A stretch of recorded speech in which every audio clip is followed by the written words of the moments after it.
আদি আমি তোকে খুব ভালোবাসি, তুই কি আমাকে ভালো? না না না, আমি তোকে একটা কথা বলতে চাই, আমি অনেকদিন ধরে ভাবছি তোকে একটা কথা বলবো বলবো, বলা হয়নি। আমরা কবে বিয়ে করছি এটাও তো ডিসকাস করতে হবে, তাই তো? খুব তাড়াতাড়ি সেটা নিয়েও আসছে, একদম সুখবর। আমি এখনই সব কিছু বুঝতে করে দেবো। ওই হুঁটা থেকে আজকে 6 বছর পার্থক্য, প্লিজ কত তো চল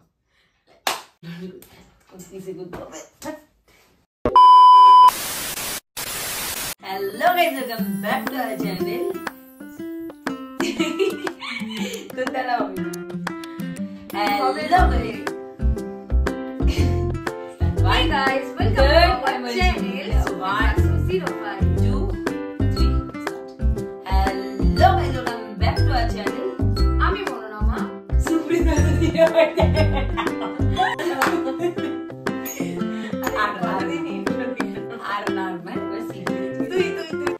hello guys, welcome back to our channel. আমি সুপ্রিত আর আমি মনোরমা। কি ভুলে গেছিলি? না না,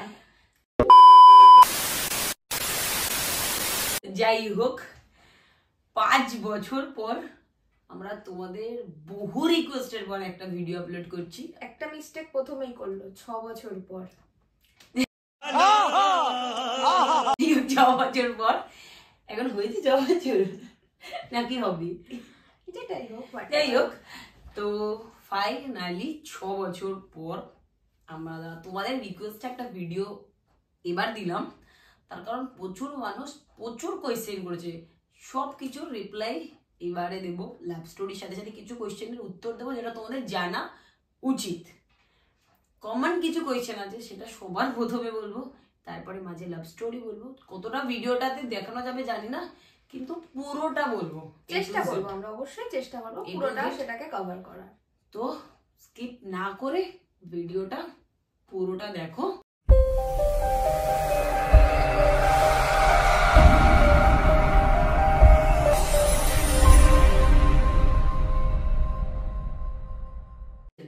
তো স্টার্ট করা যাক। প্রথমেই আমরা কি নিয়ে বলবো, যেটা আমাদের লাভ স্টোরি। বহু দিন ধরে বহু ফলোয়ার্সদের একটাই ডিমান্ড, তোমাদের লাভ স্টোরিটা দাও, তোমাদের লাভ স্টোরিটা দাও, তোমাদের লাভ স্টোরিটা দাও। দিদি তোমাদের লাভ স্টোরিটা কিভাবে শুরু হয়েছিল, দাদা তোমাদের লাভ স্টোরিটার একটু স্টোরিটা আমাদের সাথে যদি শেয়ার করতে ভালো হতো। প্রচুর প্রচুর প্রচুর কমেন্ট এসছে। তো আমি শুরু করি। অবশ্যই, সম্পর্কটাই শুরু করেছিস তো, তুই শুরু কর। আমাদের দুজনের প্রথম পরিচয় হয় 2018 সালে। তাও আমাদের ফার্স্ট মিট হয় স্টেশন, সেটা হচ্ছে হিন্দমটর স্টেশনে। এবার কিছু মানুষের কথা হচ্ছে স্টেশনে আমরা কি করছিলাম। একদম কিছু মানে ফ্রেন্ডস গ্রুপ থেকে ওর সাথে আমার আলাপ, মানে কোনো কমন ফ্রেন্ড থ্রু ওর সাথে আমি আলাপ হয়। 1 বছর টানা আমাদের ফ্রেন্ডশিপটা চলে, একদম চলতে থাকে। সেখানে আমাদের একটুও কোনো ভেজাল ছিল না। হ্যাঁ, বন্ধুত্বে কোনো রকম ভেজাল ছিল না, বন্ধুত্ব ছাড়া আদার্স কিছু, মানে এমন না তখন আমরা রিলেশনে ছিলাম। পুরো 1টা বছর আমাদের মধ্যে খুব ভালো একটা বন্ধুত্ব মানে হয়ে গেছিল। মাঝে একটাই কোয়েশ্চেনের অ্যান্সার আমি দিচ্ছি। এর আগেই বললাম আমরা কিছু লাভ স্টোরির মধ্যে কিছু কোয়েশ্চেনের অ্যান্সার দিয়ে দেবো। মনোরমা আমার থেকে কত বছরের বড়। একদম এইটা ভাই প্রচুর কমেন্ট, অনেকে আছে যারা নেগেটিভ কমেন্ট করে। দেখো, অনেক মানুষের আছে, পার্টিকুলার কিছু মানুষকে বলছে না, এরকম অনেক মানুষ আছে যারা নেগেটিভ প্রচুর কমেন্ট করে। শুধু আমাদেরকে না, অনেক আছে যারা মানে তাদেরকে নিয়ে কিছু বলতে চাইছি না, ভিডিওটা অনেকটাই বড় হয়ে যাবে তাদেরকে নিয়ে কিছু বললে। তো আমি নর্মাল যেটা বেসিক কিছু কোয়েশ্চেন আছে যেটার অ্যান্সার আমি দিচ্ছি। ওর থেকে কত বছরের বড়? আমি 3 বছরের বড় ওর থেকে। হ্যাঁ, তো ওর থেকে 3 বছরের বড়। তাতে আমার কোনো সমস্যা নেই, আমারও কোনো সমস্যা নেই, আমার বাড়ির লোকেরও কোনো সমস্যা নেই, ঠিক আছে? তো কে কি বললো না বললো তাতে আমি আরো কেউ কান দিইনি বলেই 6 বছর কমপ্লিট হয়ে গেছে। কমপ্লিট হয়ে গেছে তো 7 বছরে পা দিচ্ছি। আচ্ছা, 7 বছরে পা দিচ্ছি আমি। কি ভাই যাও, কিছুই জানে না। ঠিক আছে, এবারে তারপরেরটা। তো যাই হোক, সেখান থেকে বন্ধুত্ব বন্ধুত্ব থেকে থেকে থেকে থেকে তারপরে কোথাও আমার ভালো লাগা। তো ভালো লাগা, আমার ভালো লাগাটা আমি ওকে প্রকাশ করি, অবশ্যই ও কোনোভাবেই এগোয়নি। তো আমি আমার ভালো লাগাটা ওকে জানিয়েছিলাম। তখন আমি ওকে এটাও বলেছিলাম, এমন না আমি আমার ভালো লাগাটা জানিয়েছি বলে তোকেও আমার এই পথেতেই পা বাড়াতে হবে, তো তুই তোর জায়গায় তোর যা ডিসিশন তুই সেটাই নিবি। তো যাই হোক, সামহাও সেখানে আমাদের সাথে মিডলে একটা কিছু ইনসিডেন্ট ঘটে, সেটা আমি অতটা আমাদের পাস্ট লাইফ নিয়ে কোনো কিছু বলতে চাই না। তো সেটার পর থেকে আমাদের দুজনের ডিসিশনে बड़ा हरामी हो बेटा। এক্স্যাক্টলি, তো দুজনের ডিসিশনেতে তারপরে আমাদের দুজনের একসাথে এই যে একসাথে পথ চলার যে জীবনটা সেটা 2019 2019 সালে আমরা প্রথম দুজনের মাইন্ড সেট করি যে না অবশ্যই আমি তার আগেতে মাইন্ড সেট করেছিলাম, আমার মাইন্ড ছিল, সেট ছিল, আমি মিথ্যে বলবো না, ওর মাইন্ড সেট ছিল না, এটা একদম সত্যি কথা। কোথাও না কোথাও দুজনের মাইন্ড সেট না হলে একটা রিলেশন কখনোই চলে না। তো কোথাও না কোথাও আমি একটা জায়গায় আটকে গেছিলাম, যেখান থেকে একটু বেরোতে আমার সমস্যা হচ্ছিল, একটু না অনেকটাই বেরোতে সমস্যা হচ্ছিল, অনেকটা সময়ও লেগেছে। কিন্তু তখন যদি আমার ফ্যামিলির বাইরে আমাকে কেউ সাপোর্ট করে থাকে সেটা হচ্ছে ও, যে আমাকে খুব বাজে একটা জায়গা থেকে বের করে নিয়েছে, যে এইখানে আমি ওরকম বাজে ভাবে আটকে গেছিলাম। তো তারপরে আমরা যখন একটা মাইন্ডসেট করি যে আমরা যাবো, আর নর্মালি আমাকে ভিডিওতে যারা নর্মালি আমাকে চিনে তারা আমাকে জানে আমি খুব রাগী আর বদমেজাজি। তো ওই জায়গাটা থেকে এই জায়গাটা আসতে আমি জানি না আমাকে অতটা স্ট্রাগল করতে হয়েছে, কিন্তু আমি জানি আমাকে অনেকটা স্ট্রাগল করতে হয়েছে, আমাকে অনেক কাঠখড় পোড়াতে হয়েছে, অনেকটা স্ট্রাগল করতে হয়েছে। আমি এত সহ্য করার মেয়েই নয়, জানি আমি সেটা, কিন্তু কি করে সহ্য করে গেলাম ভগবান। যাই হোক, তারপরে স্টার্ট হলো আমাদের একটা রিলেশন।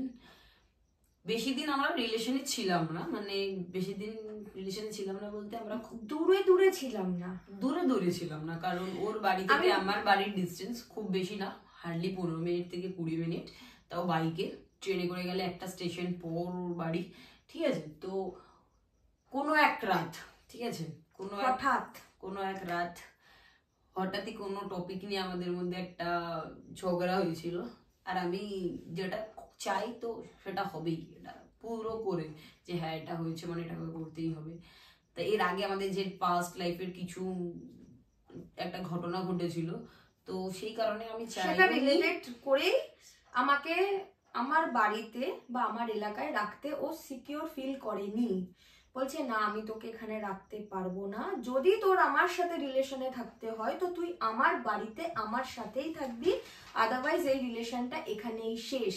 সেই রাতে ইনস্ট্যান্ট আমাকে ওই সময়তে ও ডিসিশন নিতে বলে। আমার একটাই 6 মাসের মধ্যে এই ডিসিশনটা নেওয়া হয়, মানে 6 মাস হবে সেই মুহূর্তে ও আমার সাথে মানে এরকম দেখা করতে, আমি অফিস থেকে বাড়ি ফিরছিলাম, সেই সময় তো আমার সাথে এরকম একটু ঝামেলাঝাটি রাগারাগি দুজনের মধ্যে কথা কাটাকাটি হতে হতে আমাকে ওই ডিসিশনটা নিতে বলে যে তুই কি করবি, তোর ডিসিশন এক্ষুনি বলতে হবে, আমি তোকে ওর আগেরও কিছু কথা আছে। তো ওর আগের ব্যাপার হচ্ছে যখন আমরা রিলেশনে ছিলাম তখন কোনো না কোনো অফিস থেকে আসার পরে আমার যেহেতু নর্মালি আমি এখনো অব্দি আমার বাবা মার কোথাও গেলেও বাবা মার একটা সিদ্ধান্ত বা ডিসিশন এখনো আমার দরকার হয়, তো সেই সময়ও ছিল 9টা বা 10টার পরে ঘন্টার পর ঘন্টা আড্ডা মারা, এই জিনিসটা ছিল না। তো ওর কোথাও না কোথাও অফিস থেকে বাড়ি ফিরে এসে ঘন্টার পর ওরও ফ্যামিলি আছে, কোথাও না কোথাও তাদেরও একটা প্রবলেম ছিল, আর ওরা যে জায়গাটায় থাকে ওখানে একটু মানে এখানে থেকে একটু মানে একটু কম, মানে একটু কম, 9টা 10টার পরে একদম কোনো ভাই মেয়েদের রাস্তা দিয়ে যায় না। তো এরকম সবকিছু মাথায় রেখে আমরা একটা সিদ্ধান্তে এসেছিলাম যে একটা সময় মানে দুজনের বাড়িতে দুজন জানিয়ে তারপরে আমরা একসাথে থাকা স্টার্ট করবো। কিন্তু কোথাও কোথাও আমার বাড়িতে আমার বাবা 100% আমাকে সাপোর্ট করে, কিন্তু আমার মা সেখানে 80% সাপোর্ট করে। সাপোর্ট তাও কেন করে, যে জানে যে এই জায়গাটা থেকে আমি বেরোতে পারবো না, তো আমার বাড়ির লোক আমাকে কোনোদিনও কোনো কিছুর উপরে চাপ দেয়নি যে এটা তোকে করতেই হবে, বা তারা প্রেসারাইজ করেনি যে এটা এখান থেকে না বেরালে আমি এটা করে দেবো ওটা করবো, কোনোদিনও না। একটা সময় অনেক প্রবলেম হয়েছে। তারপরে এবার তোমাদের অনেকের কোয়েশ্চেন তোমরা বাড়িতে কি করে মানালে, এর মধ্যে সব থেকে বড় হাত ছিল যেটা আমার বাবার। আমার আরো সম্পর্কের পেছনে যদি কোনো হাতে না কোনো বন্ধু বান্ধব ছিল না কোনো কেউ ছিল, একমাত্র সাপোর্ট যেটা হচ্ছে আমার বাবা, যেটা সেদিন থেকে আজ পর্যন্ত যে আমরা একসাথে আছি, বট গাছের উপর মতন যে ছায়াটা দেয়, ভূমিকা যদি কেউ পালন করে থাকে সেটা বাবা অবশ্যই। হ্যাঁ, যারা আমার বাবাকে ছিল তারা মোটামুটি সবাই জানে যে উনি কতটা সাপোর্ট করে, আর তো যারা যারা জানে না তারা হয়তো আজকে জেনে গেল যে এটাই ওনার জন্যই আমাদের সম্পর্কটা আছে। কারণ আমার বাড়ির লোক আর ওর বাড়ির লোক কোনোদিনও এই ব্যাপারটা মেনে নেয়নি যে এরকম ভাবে এটা বা কোনো কিছু। তো যাই সেই রাতের কথা বলি, সন্ধ্যাবেলায় ঠিক 6টা 6:30 বাজে ওর অফিস থেকে আসার পরে ওকে নিয়ে আমি কিছু কোয়েশ্চেন করেছি, তো ওটাকে ইগনোরও করেছিল। তো সুপ্রীতকে ইগনোর করা এত সহজ না, বুঝতে পারিনি সেদিন ওইটুকুনি ইগনোর করার পরে এতটা ঝেলতে হবে।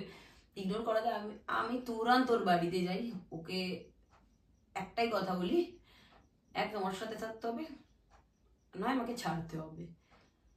তো ও আমাকে একটা কথাই বলে ঠিক আছে, মানে মাথাটা যেহেতু করা ছিল, আমরা ঘর থেকে বেরিয়ে আসার পরে একটাই কথা বলে যে ঠিক আছে আজকে চ আমি তোর সাথে যাচ্ছি, তুইও তোর বাড়ির লোককে বোঝা, আমিও আমার বাড়ির লোকের সাথে কথা বলি। তারপর কারণ তখন আমার এজটাও ওরকমও ছিল না যে আমি যে না আমি কোনো জব করি। তো যাই হোক এরকম একটা বলাতে এইটা ভেবে আমি ওকে ওর বাড়িতে নিয়ে যাই, কারণ পরশু দিন ওর অফিস আছে, ও অফিসের ব্যাগ আনতে গেছিল। তো আসার পরে দেখলাম ওর পুরো ব্যাগ নিয়ে চলে এসেছে, যা যা ছিল জামা কাপড় মোটামুটি সব নিয়ে চলে এসেছে। বাড়ির বাইরে যে আমার রাস্তার যে গেটটা, ওখানে করে যখন ওর আমি বাইকে উঠেছি, আমার দিদা পেছন দিয়ে ডাকছে আমাকে, মানে সিনেমাতে হয় না ভাই গার্লফ্রেন্ডকে বসেছি এবার পালাবো, সেম একটা সিচুয়েশন দিদা ডাকছে আর আমি ওকে বলছি বাবু পালা, বাবু পালা, মানে ধরতে পারলে ভাই যেতে দেবে না, আমি পালিয়েছি। এরপর হাফ রাস্তা আমি 1 কিলোমিটার আসার পরে আমার মনে হয়েছে ভাই আমি এটা কি করে ফেললাম, কারণ ও তোর বাড়ি থেকে পালিয়ে আসলো, কিন্তু আমি জানাইনি আমি কোথায় রাখবো, কারণ বাবা সাপোর্ট করলেও আমার মা আমাকে একদম সাপোর্ট করে না, মানে তখন করতো না, সেই সময় স্বাভাবিক এটা না। তখন আমি ফার্স্ট ইয়ার সবে উঠেছি, আর এরকম একটা ডিসিশন, আর এরকম যতই হোক আমরা একটা এমন সমাজে বাস করি যেটা এইসব এখনো অব্দি কিছু মানুষ আছে যারা এটা মেনে নিতে পারে না। কিন্তু যাই হোক এত কিছু মাথায় তো রেখে ভাবিনি। তো বাড়ি আনার পরে আমাকে নিচে রেখেই উপর বসে আমার মা আমাকে বলেছিল কারণ একটা বাড়িতে কিছু পার্সেল পাঠানোর জন্য, তো আমি পার্সেল আনতে গিয়ে একটা বড় সড়ো পার্সেল নিয়ে এসেছিলাম, নিচে রেখে উপর উঠেছি, পার্সেল নিয়ে বাড়িতে ঢুকেছি 11টার সময়। আমার মা তো আমাকে ওখানে ফেটে ভেজাল আমাকে ঝেড়ে দিল। আমি ভাবলাম এই অবস্থায় যদি বলি আমি বড় পার্সেল না দিয়ে পার্সেল নিয়ে এসেছি, তো মা ওখানে আমাকে হালকা করে পুঁতে দিত। আমি কিছু বললাম না, মাকে কোনো মতে বুঝিয়ে বাড়ি থেকে বেরিয়েছি, আমি একটু আসছি বলে গঙ্গার ঘাটে বসেছিলাম। আর বাবা সেদিনকে একটু মানে ফ্যামিলির একজনই একটু হসপিটালে অ্যাডমিট ছিল, তো হসপিটালেই ছিল। কোনো কথা না, বাবাকেই সবার আগে ফোন লাগে, বাবা আমি এই ভরা শীতকাল দুজনে মিলে একটা স্টোল জুড়িয়ে গঙ্গার ঘাটে বসে আছি 11:30 অবধি। আমি বাবাকে একটাই কল করি, বাবা আমি এই কাজটা করে ফেলেছি। তো বাবা বলছে বাহ ভালো করেছো, আগে যখন তুমি ফোন করো নেই, নিয়ে আসার পরে ফোন করেছো, গুড ভালো করেছো, এবারে আমাকে কি করতে হবে না। বাবা মা প্রচন্ড ভাবে রেগে আছে, যা করতে হবে তোমাকেই করতে হবে।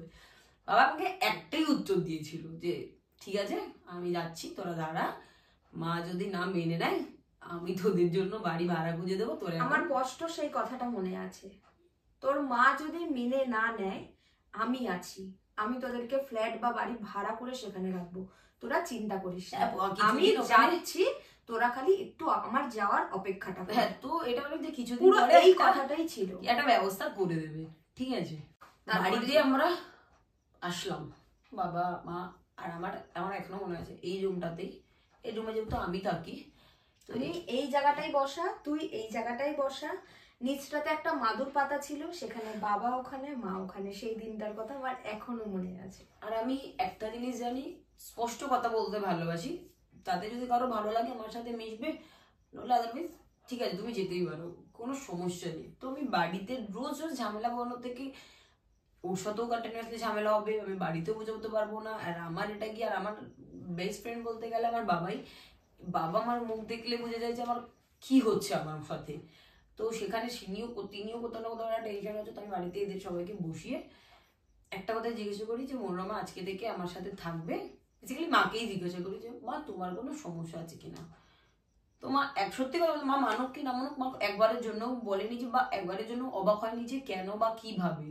মা একটা কথাই বললো, ও কোনো সমস্যা নেই, খালি তোরা দুজনে অশান্তি করবে না। ও যদি মানিয়ে নিয়ে সবাইকে মানিয়ে নিয়ে যদি চলতে পারে তাহলে আমার কোনো সমস্যা নেই, মা এই উত্তরটা দিয়েছিল আমাকে, স্পষ্ট এই কথাটা যে ও যদি সবাইকে মানিয়ে নিয়ে চলতে পারে আমার তাতে কোনো সমস্যা নেই। তো ব্যাস এই একটা কথা দিই আমি মাকেও। তারপরেও একটা কথা বলেছি, মা দেখো পিঠ পিছে কোনো কিছু বলে লাভ নেই, তুমি যা বলবে ওর সামনে বলবে, যদি তোমাদের কোনো সমস্যা থাকে তাহলে ওকে কালকে ওর মতন বাড়িতে দিয়ে চলে আসবো, কোনো সমস্যা থাকবে না। কিন্তু তুমি এখন ওর সামনে এই কথাটা বলছো, দুদিন যেতে না যেতেই হয়তো ওর পেছনে কোনো রকম কোনো ওকে নিয়ে কোনো সমালোচনা বা কিছু যদি হয়, সেটা করার থেকে আমি এখনই তোমাকে বলছি তো যদি এরকম কোনো প্রবলেম থাকে, আমরা তো এখনো সেরকম ভাবে তোমাকে মানে বলিনি যে আমরা হ্যাঁ চলে এসেছি পার্মানেন্ট বা কিছু, তোমার যদি সমস্যা থাকে তুমি তাহলে বলো। কিন্তু মা তখন এই উত্তরটা দেয় যে না, আমার কেন সমস্যা হবে, আমার সমস্যা নেই, তোরা মানিয়ে থাকতে পারলেই হলো, আমাদের আর কি, আমরা আজ আছি কাল নেই। মা এই কথার উত্তরগুলো দিয়েছিল। যাই হোক, তারপরে আজ থেকে 6 বছরের আগের কথা বলছি, আর তারপরে আজ অব্দি কোনোদিনও এটা নিয়ে মা বা বাবা কারোরই কোনো অবজেকশন ছিল না। আমার দিদি কোনোদিনও আমার আর ওর বা আমার কারোর মধ্যে কোনোদিনই আসে না, ইনভলভ কোনোদিন হয় না, ও নিজের মতো থাকে একদম অ্যাজ এ ফ্রেন্ড। মানে ভাই বোনের থেকে আমার মনে হয় আমরা ওর সাথে অ্যাজ এ ফ্রেন্ড মিশি, তো ওরও কোনো সমস্যা থাকলে আমাদের উপরে এসে করে না। ও যতটা সম্মান আমাদের দেয়, আমাদেরও যতটা সম্মান দেওয়ার আমরা ততটাই দিই। এটাই হচ্ছে ঘটনা। আর হচ্ছে দূর থেকে ফোনে বা মাঝে একদিন দেখা করে যে ভালোবাসাটা যতটা মানে স্মুথলি কন্টিনিউ করা যায়, একসাথে এক বাড়িতে থেকে অত সহজে কন্টিনিউ করা যায় না। আর তোর সাথেও না, তোর সাথে তো নাই। নে শুরু কর। আমি যদি সিরিয়াসলি জানতাম ও এরকম, আর আমিও যদি সত্যি জানতাম তুই এরকম, কোনো পুরো ক্ষমা করে দিতাম আমি নিজেকে নিজে। যাই হোক, এত বদমেজাজি, এত খিটখিটে, মানে একটুখানি চাদরটা কোথাও গুটিয়ে আছে কিনা সেটা নিয়ে 4টে কথা শুনিয়ে দেবে। ঠিক এক মাস পরে শুরু হলো আসল খেলা। রোজ অশান্তি হচ্ছে আমাদের বাড়িতে, রোজ। প্রথম কিছুদিন ছিল হচ্ছে ঘরের মধ্যে, 4 দেওয়ালের মধ্যে, দিনের পর দিন সেটাকে বাড়ছে, ঠিক আছে, বেড়ে যেটা আমার বাবা মায়ের কাছে অব্দি যাচ্ছে। কিছুদিন বাবা মা সহ্য করছে, প্রচুর বাজে জায়গায় চলে যাচ্ছিল সম্পর্কটা। তো মাঝখানে ও কিছুদিনের জন্য বাড়ি চলে গেল, এক সপ্তাহ ফার্স্ট হয় 3 দিন। যাই হোক, 3 দিন যাওয়ার পরে হয় না, মানে এখন আমি ভাবি আমি কি করেছিলাম। 3 দিন যেতে পারিনি, সরি বলে নিয়ে এসছি। আমার বাড়িতে গেছিল, বুঝিয়ে আমাকে নিয়ে এসছে, তো এরকমই স্বাভাবিক। তো তারপরে আবার আসার পরে আবার কিছুদিন পরে সেম যে কেসেই হচ্ছে, আবার অশান্তি, আবার চলে, এই নেই করে 10 বার। আমি বুঝলাম এর সাথে সম্পর্ক রাখা যাবে না, একদম না, এর সাথেও না। দেখ নিজের গায়ে যখন আসে তখন এরকম করে হবে না। লাস্ট একবার যখন ওকে নিয়ে আসলাম তখন আমার মাইন্ডটা সেট করে দিলাম যে না, আর যদিও চলে আসে তো আমি ওকে আর নিয়ে আসবো না। তার মাঝে চুপ পড়ে গেল লকডাউন। কতদিনের ছিল? 1 বছর না, 7 মাস, 7-8 মাস এরকম সামথিং ছিল, 7-8 মাস এরকম ছিল। তো সেই সময়টা দিব্যি কেটেছিল আমাদের, কোনো সমস্যা নেই। যাই হোক, লকডাউনের পর শুরু হয়েছিল আসল খেলা, খুবই বাজে একটা জায়গায়, তাই তো?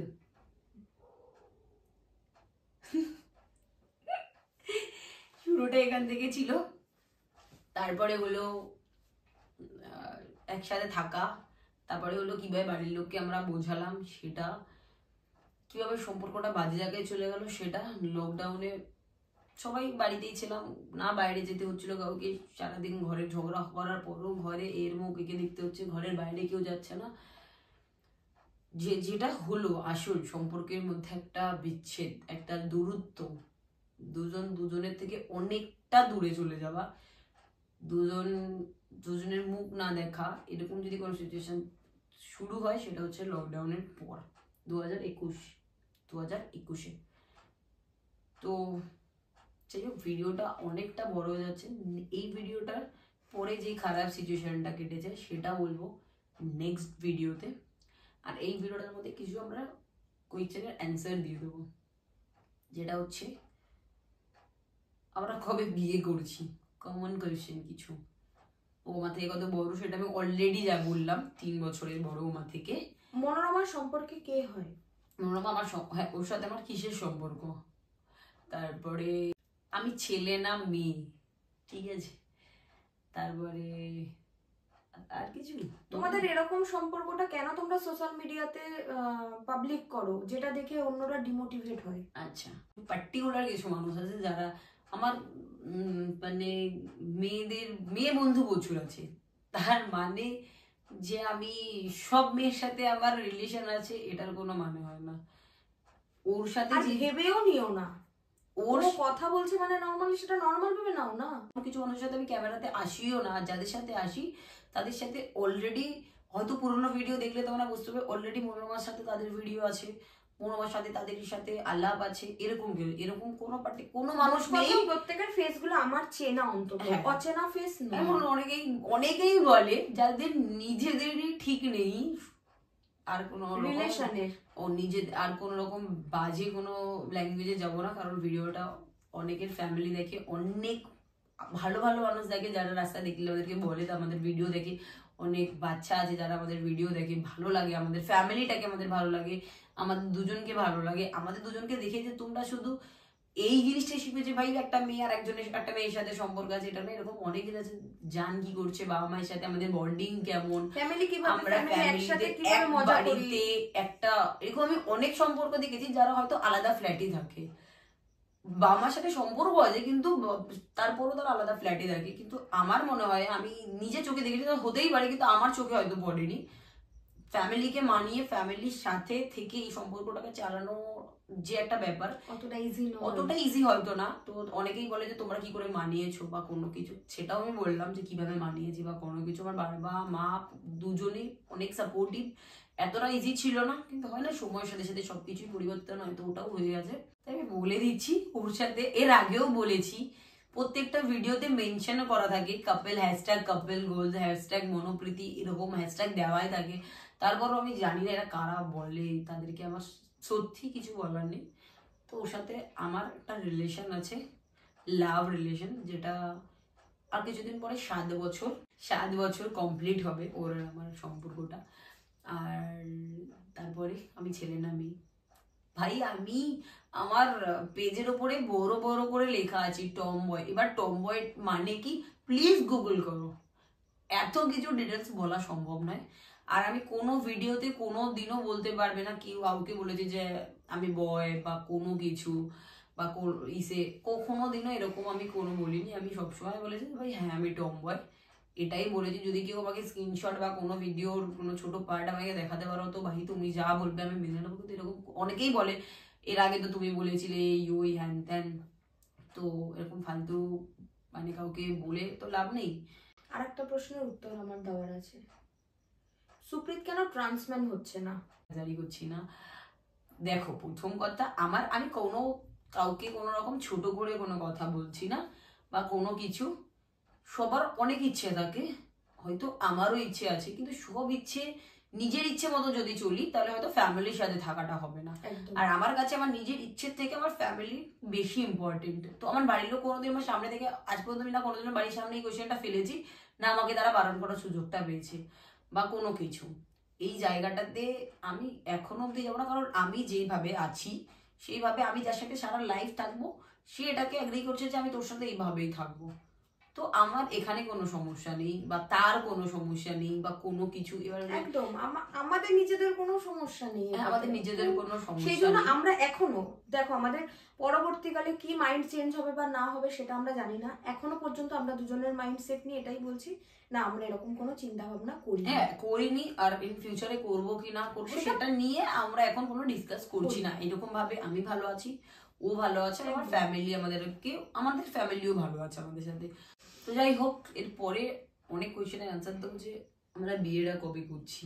তার আগে আরো একটা মানে মেন ভাইটাল যেটা বলার আছে, রিলেশনটা শুরুটা হয়তো শুনেছো, মিডিলে যে একটা অনেকটা ডিস্টেন্স দুজনের মধ্যে, অনেক কিছু, সেটাই হলো আসল গল্প। এটা তো এখনো জাস্ট ছোট্ট একটা নমুনা, সবে শুরু। আর আমাদের শুরুটা এরকম ভাবে ছিল, কোন রকম ভাই আই লাভ ইউ হাঁটু গেড়ে প্রপোজ করে এরকম কোনো কিছু না, কোনো কিছু না। ও যদিও তোমার থেকে একটু সিনিয়র ছিল, তো আমি ওকে সবসময় একটা কথা আমি অন ক্যামেরায় বলতে চাই, দেখ ওকে আমি ওর ফেসবুক অ্যাকাউন্ট দিয়ে আদি বলে ডাকতাম, দেখ আদি আমার তোকে ভালো লাগে, আমি তোকে ভালোবাসি। রাত্রি 3টের সময় সামথিং 3:07 আমি ওকে এই কথাটা জানাই, আমার তোকে ভালো লাগে। একটা কথা বলতে চাই, আমি অনেকদিন ধরে ভাবছি তোকে একটা কথা বলবো বলা হয়নি। তো ও অলরেডি তার আগে থেকে কিছু ভাই গেস করতে সাব। পারছিল। আমি মেসেজ করি ওকে, আদি তোকে আমি তোকে খুব ভালোবাসি। হ্যাঁ বাস এইটুকুনি বলে চুপ হয়ে গেছি। রিপ্লাই আমি ছিল রিপ্লাই শুধু এইটুকু দিয়েছি, বাই গুড নাইট। কারণ আমার পক্ষে এইটা মানে স্বাভাবিক ওমান থেকে এত সিনিয়র, আমি ওকে সম্মান করে অ্যাজ এ ফ্রেন্ড দেখি, তো সেইখানে ওইরকম একটা অ্যান্সার আসবে। তারপরে কোথাও না কোথাও এই একটা ব্যাপার, যাই হোক আমি সার্ভিস করতাম সেই সময়, আর ও স্টুডেন্ট, মানে এটাও একটা কি হলো ভাই, ও কোথা থেকে কি, হ্যাঁ মানে ও একটা জব করে ভাই, আচ্ছা খাসা স্যালারি পাচ্ছে ভাই, নিজে ফ্যামিলি চালাচ্ছে, সেখানে আমি তখনও একদমই সবে ফার্স্ট ইয়ার, ফুড মানে পুরো মানে কলেজে গিয়ে আড্ডা ফাড্ডা এইসব দিচ্ছি, তখন এইরকম একটা জায়গায় চলে আসবো আমি ভাবতেও পারিনি। তো আমি ভাবলাম যে গুড নাইট, যা হবে পরে ওই ভাববে। হুটাকেই আমি আমার অ্যানসার ধরে নিয়েছিলাম। কি তোরা ওই হুটা থেকে আজকে 6 বছর। তো যাই হোক, দেখা হচ্ছে খুব তাড়াতাড়ি নেক্সট ভিডিও নিয়ে। আর যারা যারা চ্যানেলটাকে সাবস্ক্রাইব করো, চ্যানেলটাকে সাবস্ক্রাইব করো। আমরা কবে বিয়ে করছি এটাও তো ডিসকাস করতে হবে, তাই তো? খুব তাড়াতাড়ি সেটা নিয়েও আসছে একদম সুখবর। Good night.